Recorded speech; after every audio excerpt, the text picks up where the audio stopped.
Bilasanmi, dunyodagi eng yaxshi penalti ijrochilari kimlar? 5. Harry Kane. Angliyalik hujumchi 70 ta penaltini golga aylantirgan, faqat 11 tasini o'ta olmagan. Bu uning aniqligi va ruhiy barqarorligini ko'rsatadi. 4.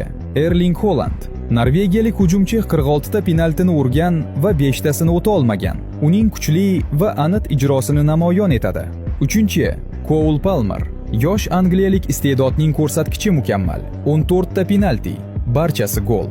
Bu unda zarba paytidagi ishonch balandligidan dalolat. 2. Robert Lewandowski.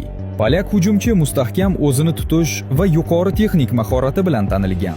U 77 ta penaltini urgan, faqat 9 marta o'ta olmagan. Birinchi o'rinni esa kim olgan?